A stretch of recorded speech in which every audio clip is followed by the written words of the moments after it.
all he needed on that night was a little bit of support, and unfortunately, he couldn't get it. The January 2021 death of Raphaël Napa André was avoidable. That's the finding of a Quebec coroner. The Innu man died during the pandemic as he was found frozen in a portable toilet steps away from the open door shelter right here after public health officials had ordered it to close overnight due to COVID-19 and a curfew at the time. A public inquiry into his death was held last year, and on Thursday, coroner Stéphanie Gamache released her report where she made 23 recommendations aimed at preventing deaths in similar circumstances. He was severely intoxicated, but it was hypothermia. Had he been in a secure place that evening, he would not have passed away. The coroner says his death is considered accidental. She was emotional presenting the findings of her 75-page report. Just the circumstances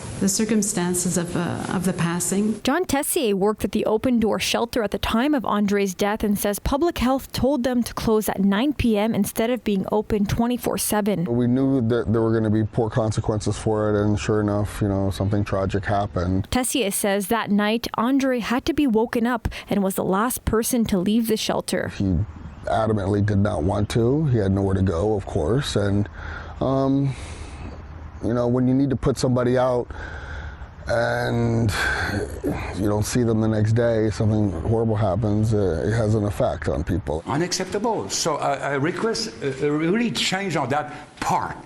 When you knock the door 1 minute before the close, you have an answer like, no room. Come on, forget the rules and come in, my son. Come in, my friend. That's a human being. Among the coroner's 23 recommendations for different bodies is ensuring more effective communication between the various stakeholders in the health network and establishing specialized rehabilitation resources for First Nations and Inuit homeless people. Réal Mackenzie, the chief of André's Northern Quebec community of Matimicush, Lac John, applauded the report. That's my message to the government. You should take that seriously and move on, because it's concerned about life.